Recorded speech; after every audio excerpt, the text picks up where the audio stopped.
She was already on her knees when the judgment chamber sealed. The floor was cold adamantium, etched with sigils worn smooth by centuries of kneeling bodies. Shackles bit into her wrists, humming softly as they suppressed every stray thought, every flicker of the warp that once answered her call.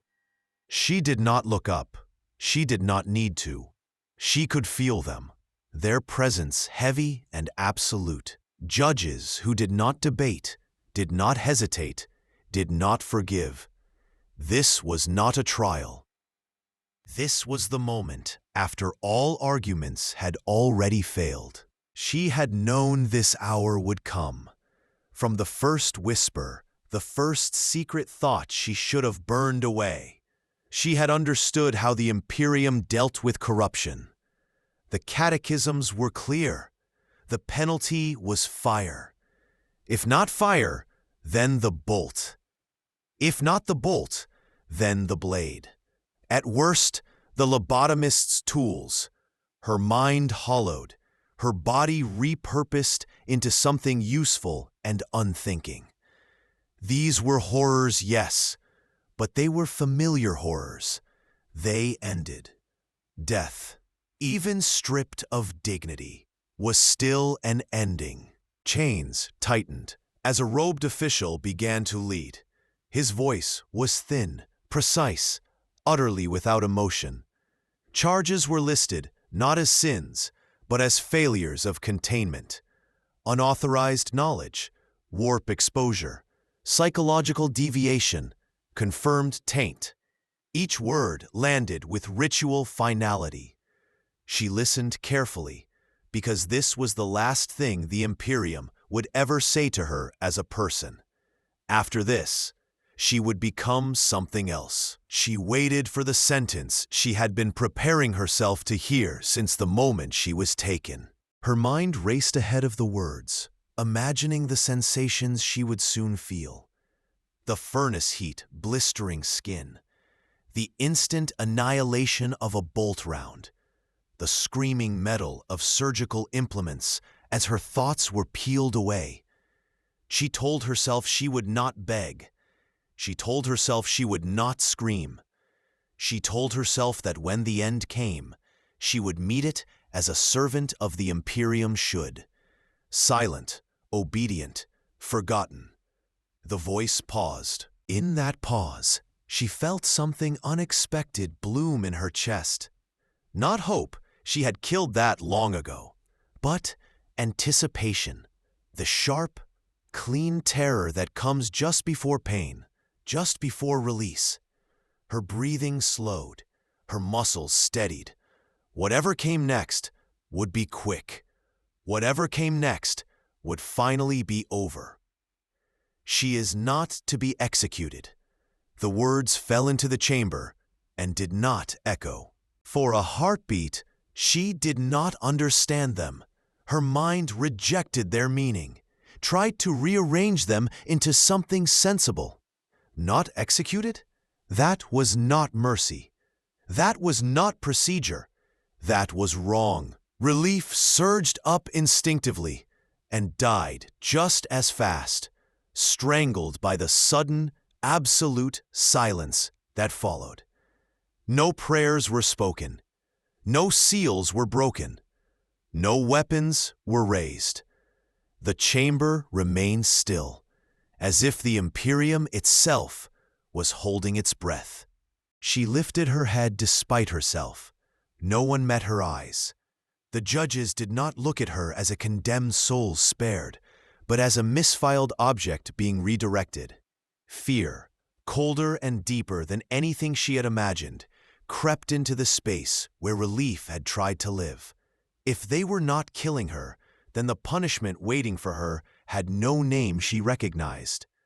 The known horrors had been taken off the table. What remained was something else. Another voice spoke, quieter this time, almost careful. A single destination was given, wrapped in layers of clearance codes and sigils of absolute secrecy. It was not announced. It was not proclaimed. It was mentioned the way one might mention a grave no one was meant to visit. The phrase slipped into the air and seemed to drain warmth from the chamber as it passed. The dark cells. No explanation followed. None was needed. The shackles unlocked from the floor and reconfigured, forcing her upright. Custodians moved to either side of her, towering, silent, faceless behind their helms. She tried to speak then, not to plead, never that, but to ask a single question. The null field around her throat tightened, stealing the words before they could form. She was turned away from the chamber, away from judgment, away from the ending she had prepared for. As she was led toward depths no light charted and no record acknowledged, understanding settled over her with crushing clarity. Execution would have been punishment. Burning would have been justice. Even lobotomy would have been an end. What awaited her below Terra was none of those things. It was continuation without mercy, existence without purpose, suffering without release. That was when she understood death had been denied to her. They moved her immediately. No announcement, no procession, no final rites. The judgment chamber was replaced by a transit corridor so narrow her shoulders almost brushed the walls. The custodies walked on either side, perfectly synchronized, their armor dull gold under lumen strips that flickered as if struggling to justify their own existence this deep beneath Terra. She tried to listen for footsteps beyond them, for signs of life, for anything human. There was nothing, only the measured rhythm of their advance and the soft hum of the restraints keeping her body obedient. They did not speak to her, not a warning, not an order, not a prayer. She realized after some time that they never would. Words were unnecessary here. The custodes were not guards escorting a prisoner. They were mechanisms ensuring delivery. If she collapsed, they would lift her. If she resisted, they would stop her. If she died, they would continue until ordered otherwise. Whatever she still thought of herself no longer mattered to them. The corridors began to change as they descended. The smooth, sanctified metal of the upper palace gave way to stone, older than any shrine she had ever seen. The walls were uneven, carved rather than forged, etched with sigils whose meanings had not survived into the current age. The air grew colder, not with a chill of climate control, but with a damp, ancient cold that seeped into bone and memory alike. This was not infrastructure. This was excavation, layered upon excavation, generation after generation digging downward, without ever reaching the bottom. Time unraveled. She could no longer tell how long they had been walking. There were no markers, no changes in pace, no sense of progression beyond the dull ache in her legs and the growing pressure in her skull. The restraints kept her upright, alert, aware. Sleep never came. Hunger never quite arrived. Her body was maintained in a state of permanent readiness, as if the Imperium itself wanted her conscious for every step of what was to come. They passed doors, massive things set into the rock at irregular intervals. Some were sealed with mechanisms so complex she could not imagine them ever opening again. Others were covered in warning sigils layered one atop another, each newer mark an attempt to reinforce whatever lay behind. She felt presences as they passed, pressure behind her eyes, a tightening in her chest, a sense of being observed by something that did not use sight. She did not look at the doors for long. She was afraid that if she did, something on the other side might notice. There were no screams. That was what unsettled her most. She had expected them, had almost hoped for them. Screams would have meant pain, and pain would have meant something living, something still reacting. Instead, there was only silence, thick and absolute, broken occasionally by a distant vibration that might have been machinery or might have been breathing on a scale she could not comprehend. Whatever was held here did not beg. Whatever was held here had learned the futility of sound. At one point, they passed a door that was not fully sealed. Not open, never open, but imperfect. A hairline fracture ran through its surface, glowing faintly, with containment fields layered so densely they distorted her vision. As she was guided past, something brushed against her thoughts. Not a voice, not a word. Just an impression of endless waiting, of consciousness stretched so thin it barely remembered why it endured. She stumbled, and the custodies tightened their grip, correcting her course without comment. The deeper they went, the more wrong the architecture became. Angles that hurt to look at, corridors that subtly curved when they should have been straight, symbols that seemed to rearrange themselves when she tried to understand them. This was not the work of a single era, or even a single species of thought.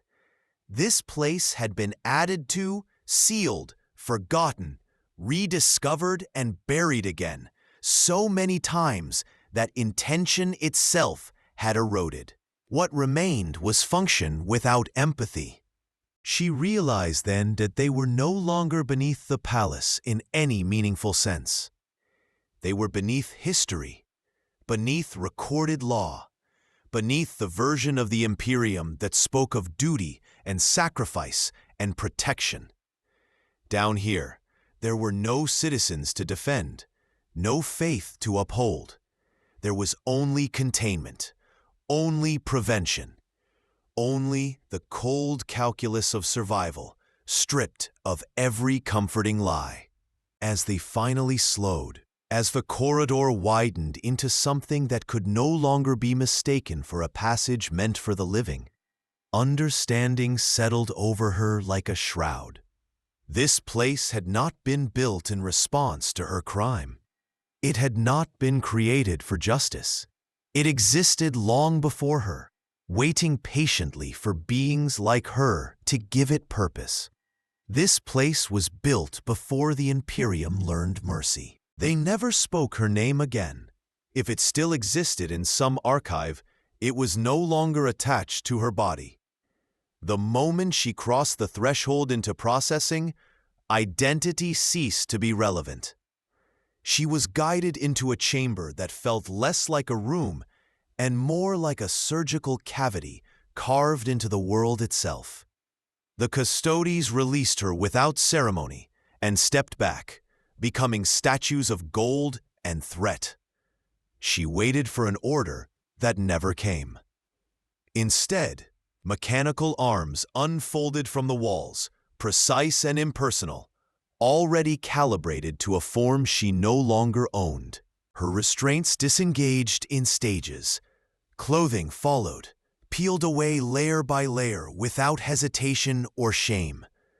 The air was cold enough to sting, but not enough to damage tissue. Everything here was measured. Every sensation was intentional. Light swept over her in bands, crawling across skin and bone, penetrating deeper than sight should have allowed. She felt the scans move through her, counting, cataloging, mapping weaknesses she had never known she possessed. No one reacted to her shivering. No one acknowledged her breathing. She existed only as data being gathered. Needles descended next, slipping into flesh with practiced ease. Blood was drawn, analyzed, replaced. Augmetic probes pressed against her skull, humming as they traced the architecture of her mind. Memories surfaced unbidden, moments of loyalty, moments of doubt, moments she had buried so deeply she believed they were gone forever. The machines did not care what hurt her. They only cared what registered. Pain was incidental. Accuracy was sacred. Then the Sisters of Silence entered. She felt them before she saw them. The warp did not recoil or resist. It vanished. The background hum she had lived with all her life, the subtle awareness of something vast and watching, went dead in an instant. It was like losing a sense she had never realized she depended on. Her thoughts became heavy, sluggish, trapped inside her skull, with nowhere to echo. Panic flared, sharp and sudden, but even that felt muted, as if filtered through thick glass. The sisters circled her without expression. Their presence was an absence, a wound in reality that refused to heal. Psychic instruments recalibrated instantly, feeding on the silence they created. Where before there had been fluctuation and resistance, now there was clarity. The corruption within her had nowhere to hide. Whatever fragment of the warp had touched her was exposed, pinned in place by null fields and unblinking observation. She wanted to deny it. She wanted to scream that it was a lie. But without the warp, even her certainty felt hollow. Confirmation came without drama. A simple alignment of sigils on a hovering slate. A shift in tone from the instruments surrounding her. The verdict was not announced aloud. It did not need to be. Her corruption was no longer suspected. It was measured, quantified, indexed, not enough to justify immediate annihilation.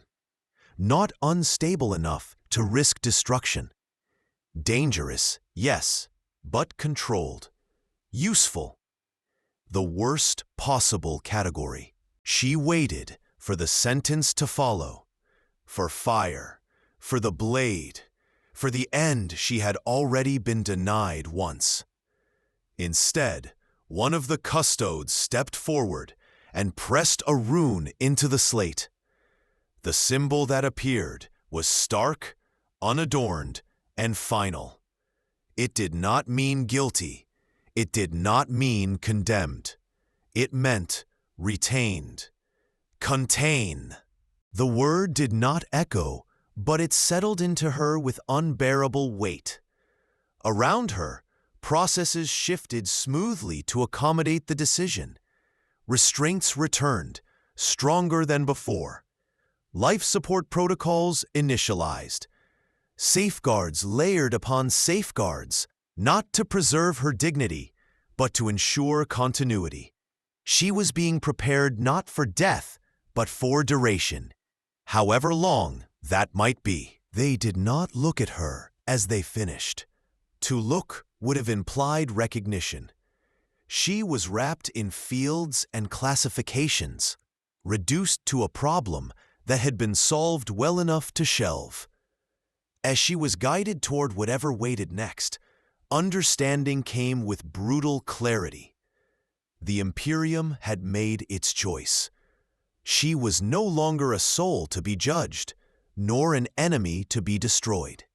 She is no longer a prisoner. She is an object. The door closed behind her with a sound that was not quite a click, not quite a slam, but something in between, a presence that seemed to press against her ears and chest at once. The chamber beyond was vast, though its scale was impossible to measure. Walls of cold black stone rose straight into shadow, unbroken by windows, relief, or comfort.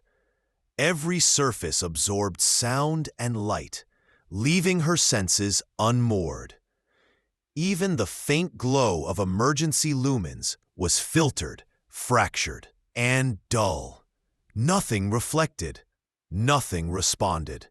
The room existed in defiance of perception, as if the laws of physics had been carefully edited to deny familiarity. The air itself was wrong.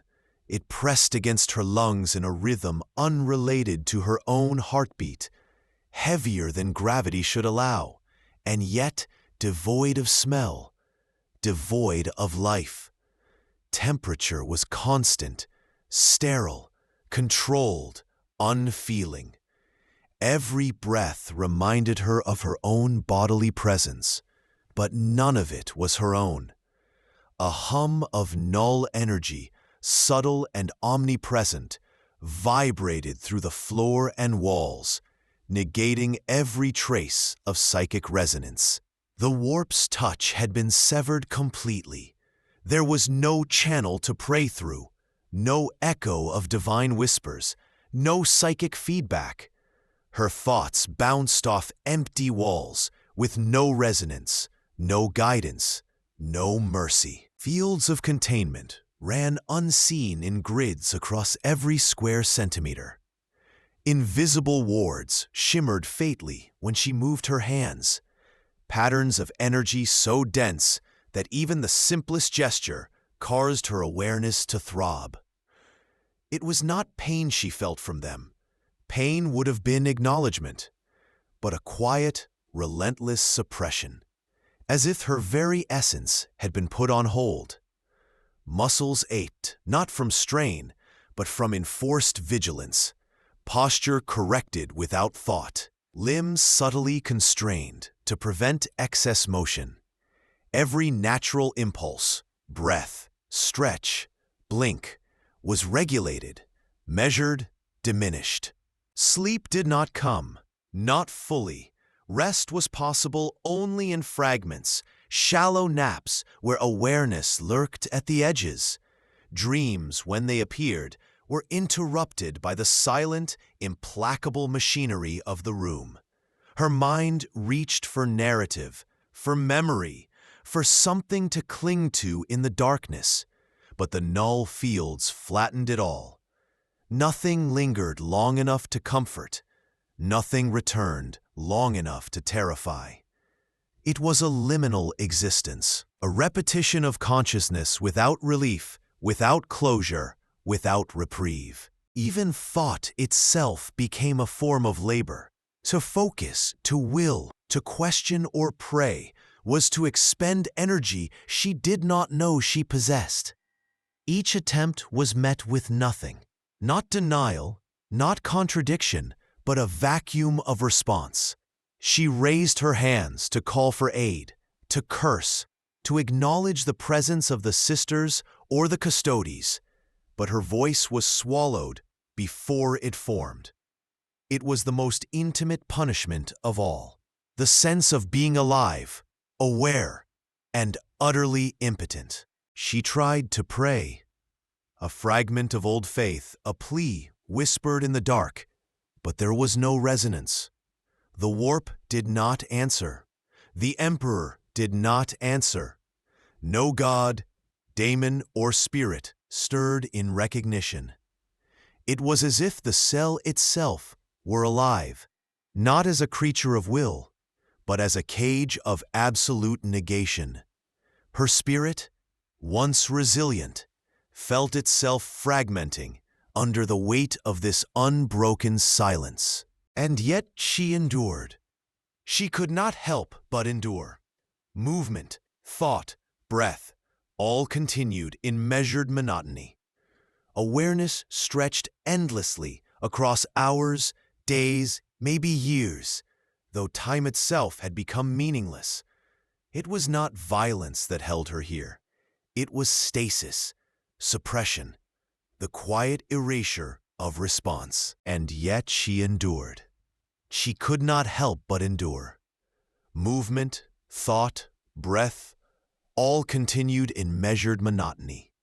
Awareness stretched endlessly across hours, days, maybe years, though time itself had become meaningless.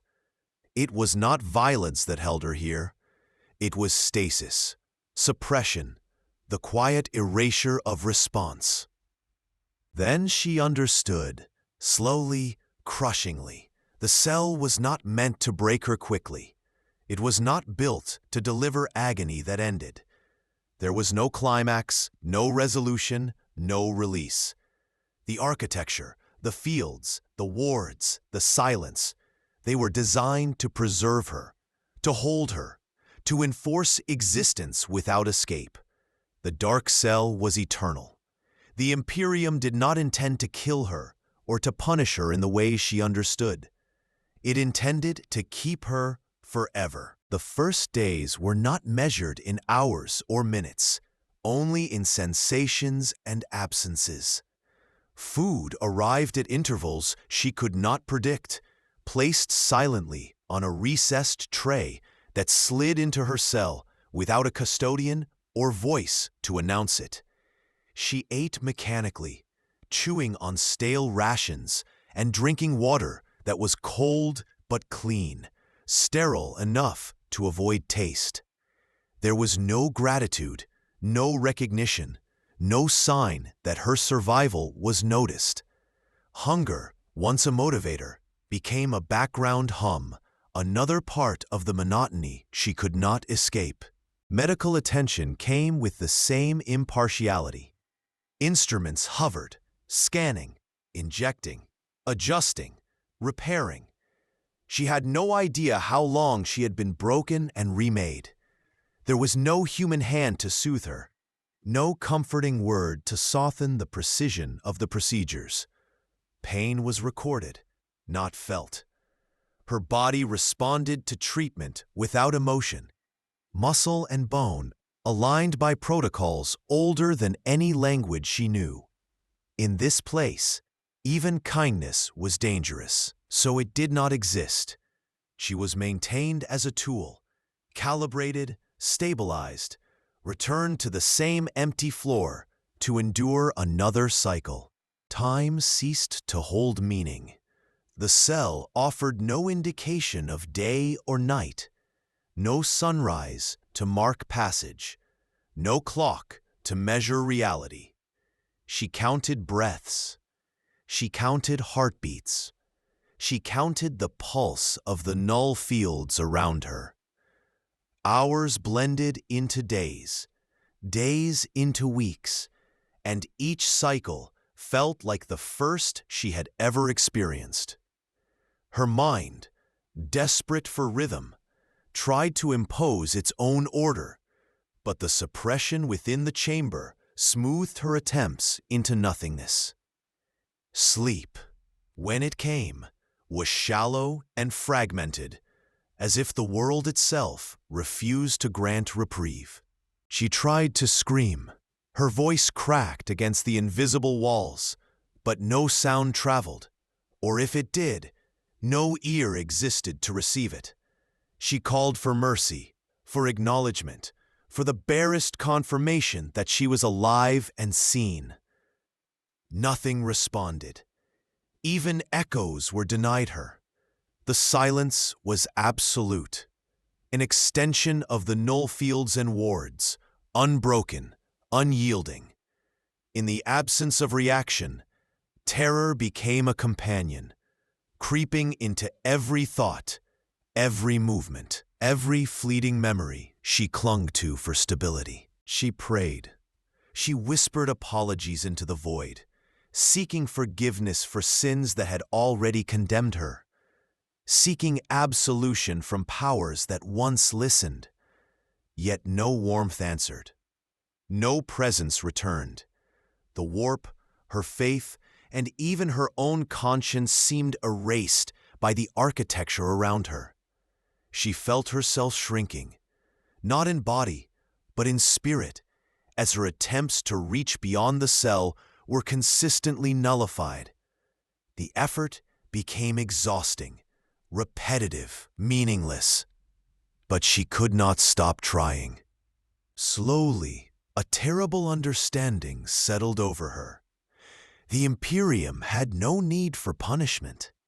There were no guards here to strike, no priests to condemn, no executioner to wield a blade. It did not matter how she acted, how she suffered, how she repented. All efforts were absorbed by the mechanisms of the cell, catalogued and contained, but never addressed. The cruelty of this place was not in what it inflicted, but in what it denied: response, acknowledgement, closure. And then she realized the full scope of it. The Imperium does not punish, it preserves.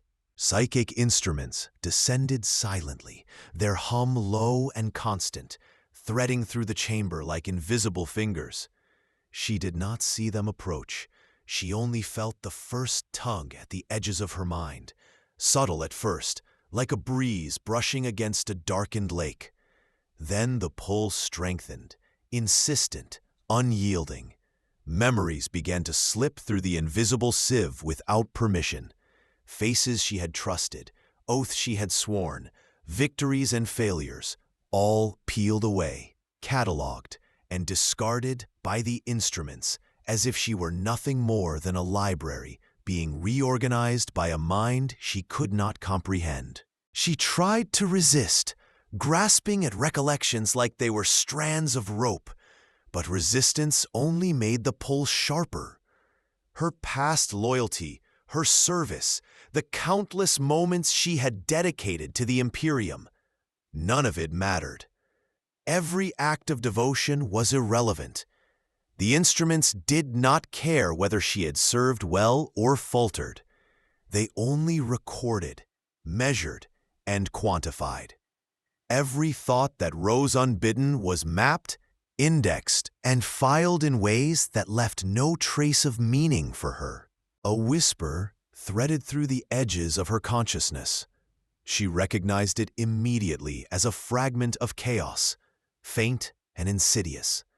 She recoiled, tried to suppress it, tried to bury it beneath the null field and her own will. But the instruments captured it, noted it, analyzed it. Every nuance, every tremor of temptation or desire was extracted and studied.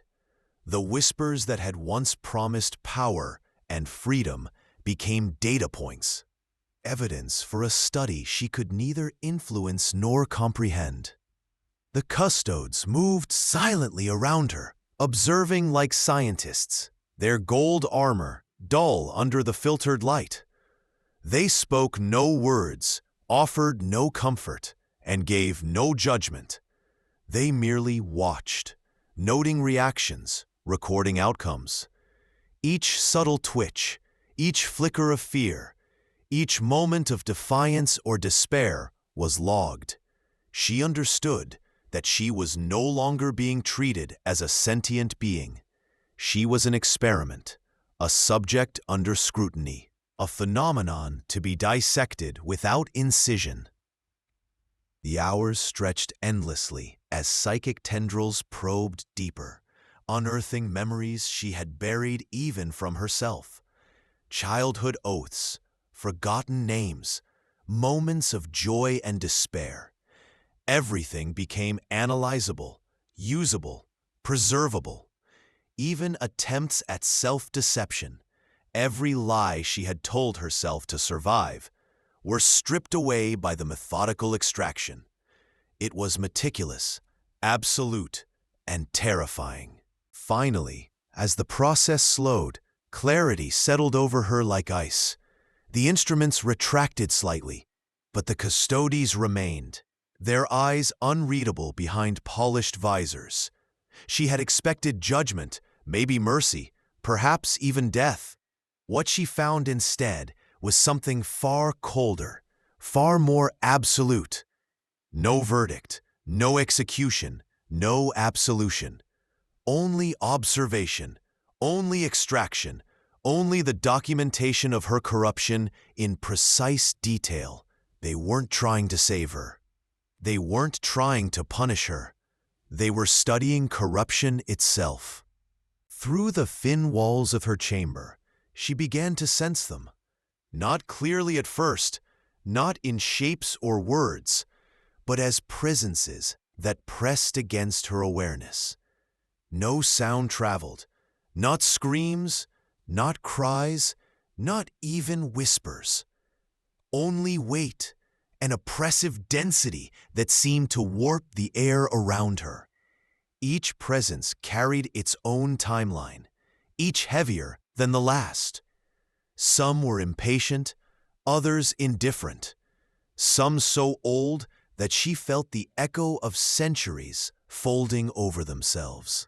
The knowledge that she was not alone, and yet utterly isolated, gnawed at her mind with quiet insistence. A low hum vibrated through the floor, subtle and almost imperceptible, but unmistakable. It was the heartbeat of the dark cells themselves, transmitted from the centuries of occupancy. One chamber had been sealed so long that it had forgotten what light was. She imagined its occupant, a mind stretched over millennia, existing in silence so complete that the concept of time had lost meaning. She shivered as she realized she could feel, faintly, the presence of what remained of that person, or what they had become. Not human, not dead, but somewhere terrifyingly in between. Then she sensed one more, closer, pressing against her awareness with deliberate intent. The mind behind it had once been human, she was certain of that.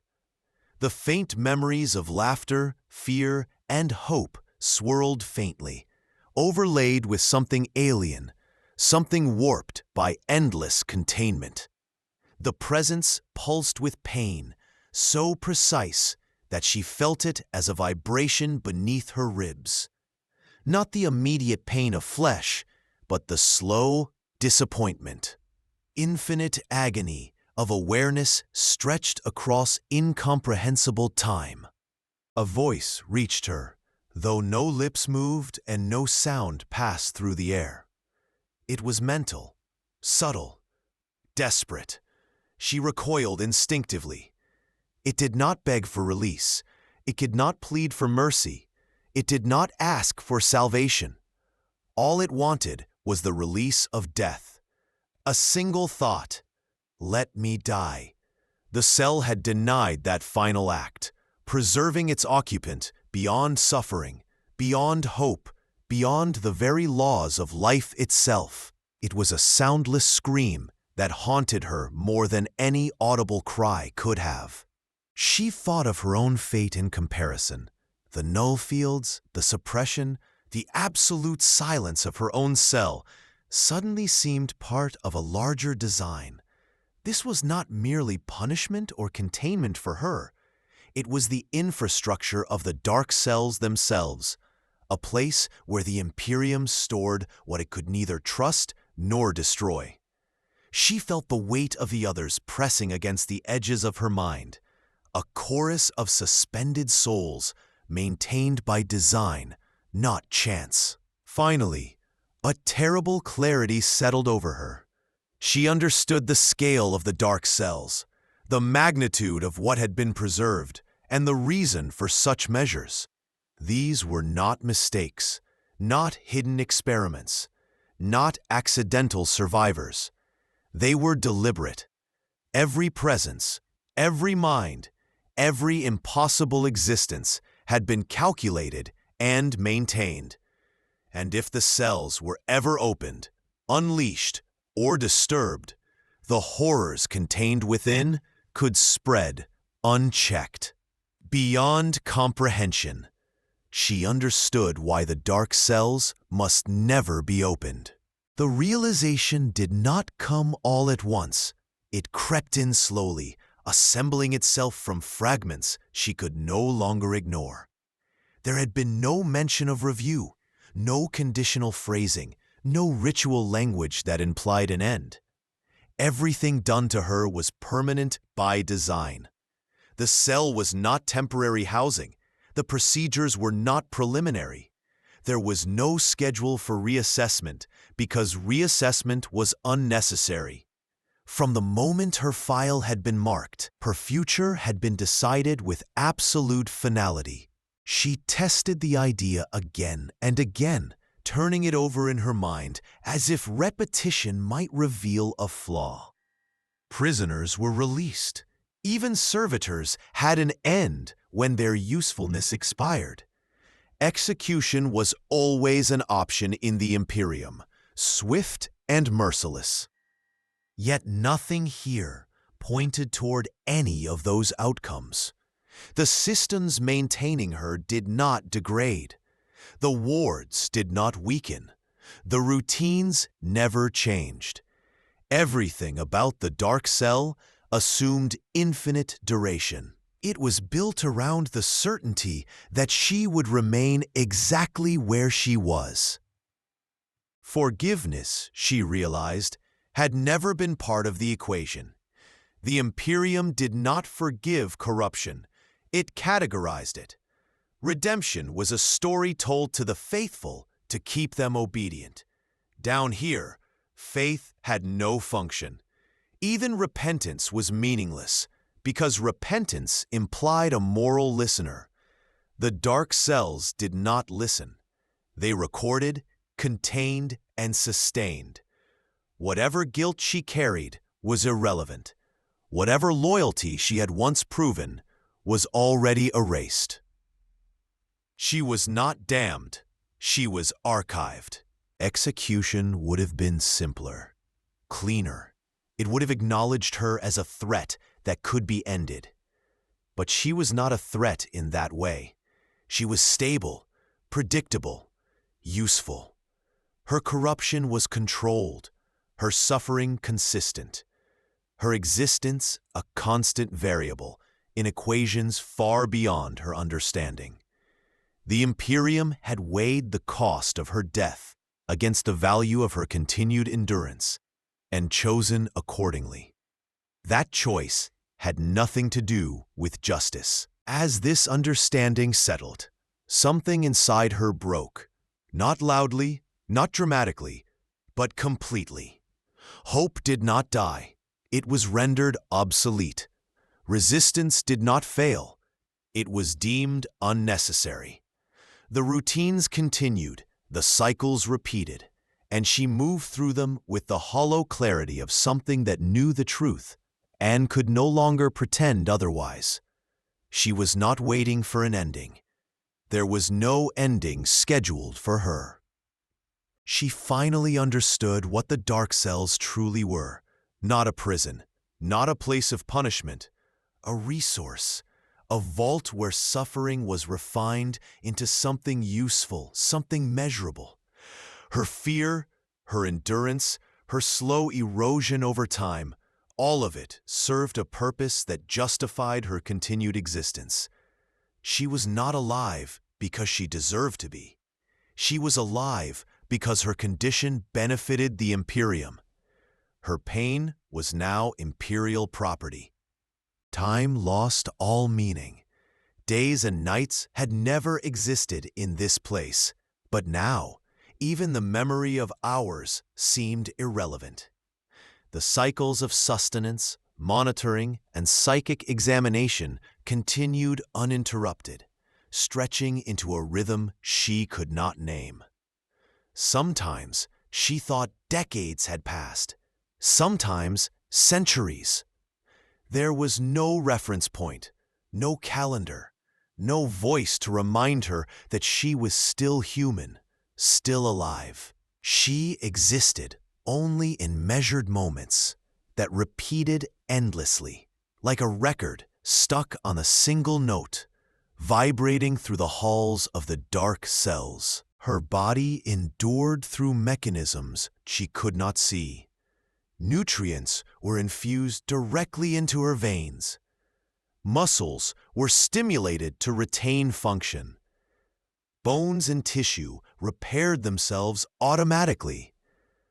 Pain was minimal, but it existed in small doses, enough to remind her she was still alive, still present, still conscious.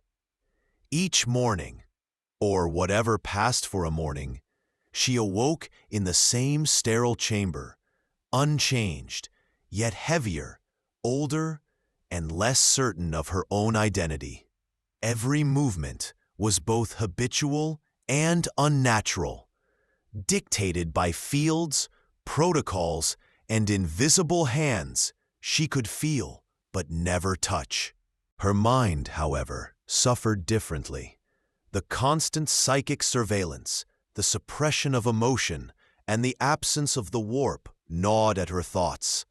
Memories blurred and stretched, emotions dulled but never disappeared, and small fragments of fear and despair became persistent companions. Yet even as pieces of herself eroded, a core of awareness remained intact. She could still perceive, still understand, still remember, just barely. It was as if the cell intended to break her slowly, deliberately, ensuring awareness persisted, even while personality eroded, leaving only a vessel of consciousness capable of enduring infinity. Corruption, which had once threatened to unravel her entirely, now sat frozen within her. It no longer grew, no longer whispered promises, no longer sought dominion over her mind. It was contained, measured, catalogued, held in a state between potential and stasis. The instruments had rendered her unstable essence inert, yet not purified. She existed as a living seal, dangerous if released, powerless if contained. Every instinct to resist, to hope, or to change was stilled, leaving her suspended in a state of eternal liminality. Amid this endless repetition, she found herself speaking less, thinking less, moving less. Awareness persisted only because the cell demanded it, because the Imperium had decreed her continuity as necessary. She no longer knew how many cycles she had endured, or if cycles themselves were meaningful. Existence itself had become the punishment, the containment, the tool. And yet in this timeless prison, there was one terrifying truth she could not deny. Even chaos had forgotten her. The dark cells were not merely prisons. That much had become clear over the centuries she endured within them, though centuries themselves had little meaning here. The custodies and sisters who maintained the chambers never explained, never acknowledged the reasoning beyond containment. Yet, as her awareness stretched thin across endless cycles, she began to perceive patterns, to infer truths from the subtle architecture of the place.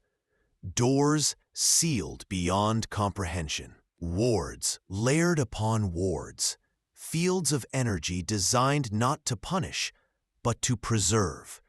The Imperium's design was deliberate, its purpose far larger than the lives of those it held. Some theorized that the dark cells were living seals.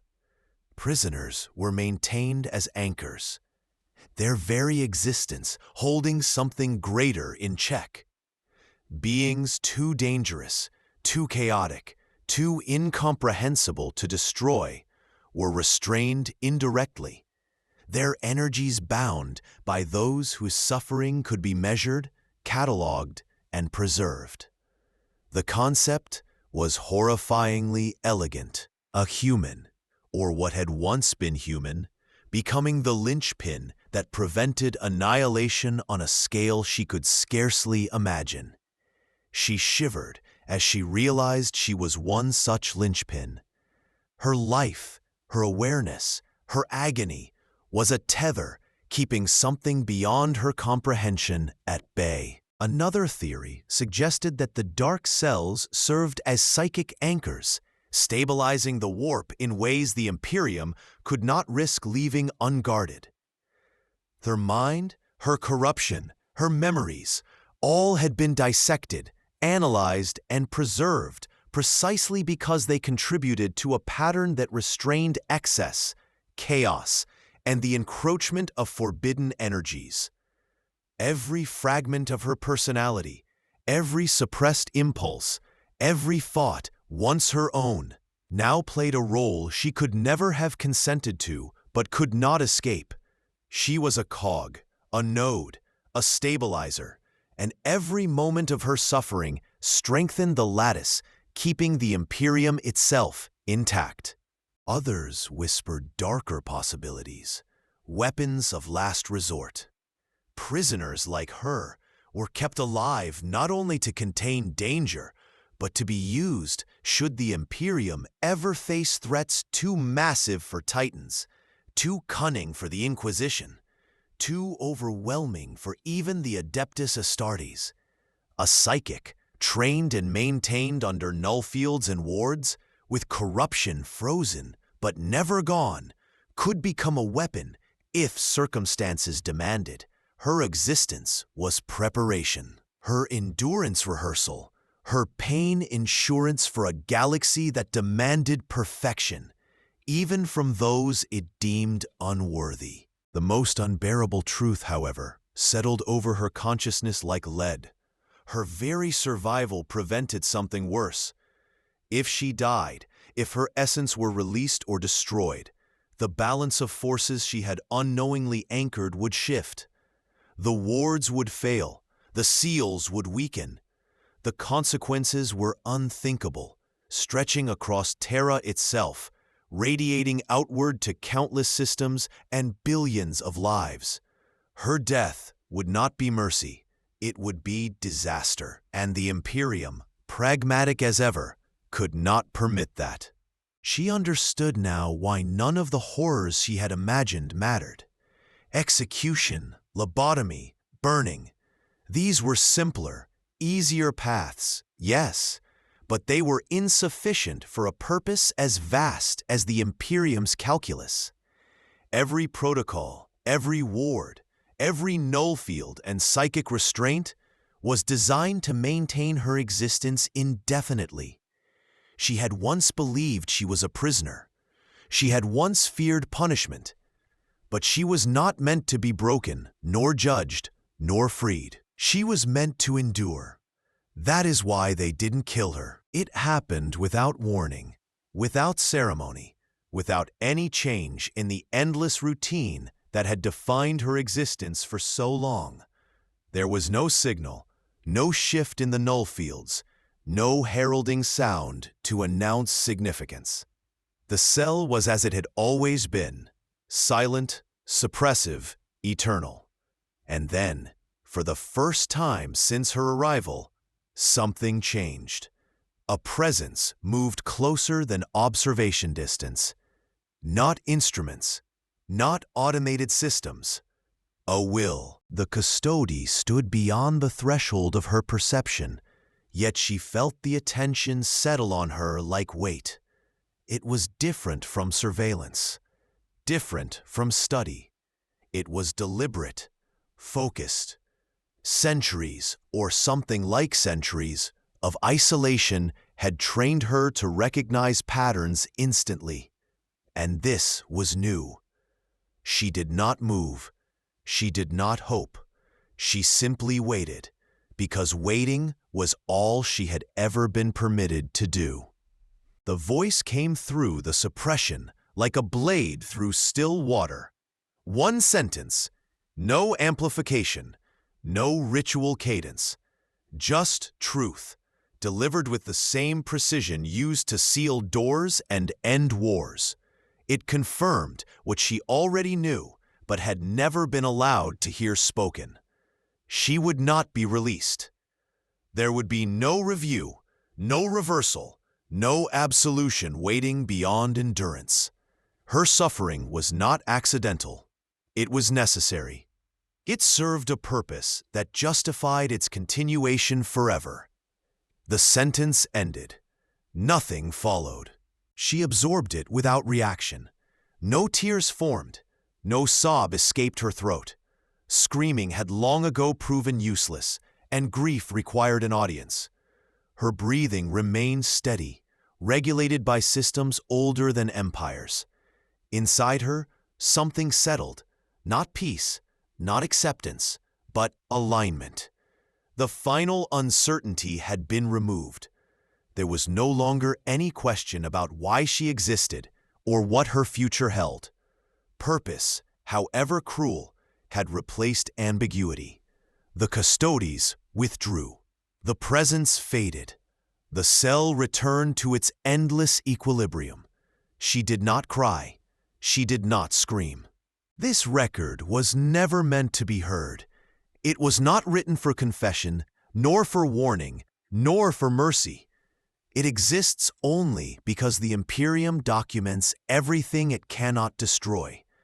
Filed beneath layers of sigils and clearance seals, stripped of names and dates, it is categorized not as history, but as containment data, a summary of a solution, a justification preserved for those who may one day need to understand why certain doors must never be opened. There is no mention of suffering in the official language, no reference to isolation, silence, or the slow erosion of identity. Those details are unnecessary. The record speaks only of stability achieved, of risks mitigated, of threats neutralized without escalation. It confirms that the subject remains viable. It confirms that containment protocols remain optimal. It confirms that the balance holds. In the Imperium's calculus, that is success. No monument marks her existence. No warning plaque bears her fate. Even those who guard the dark cells know only what they must and nothing more. Knowledge itself is rationed here, parceled out with the same care as pain. The Imperium does not want witnesses, it wants results. And so the record ends the way all such records do, not with emotion, but with certainty. Containment continues, Terra endures, and somewhere beneath the Imperial Palace, a cell remains sealed, its occupant alive, aware and necessary. Her suffering is uninterrupted, her purpose fulfilled, her story erased everywhere, except here, in this forbidden fragment that was never meant to surface. So consider it now, before the silence closes again. If the Imperium found you corrupted, would you choose death or the dark cells?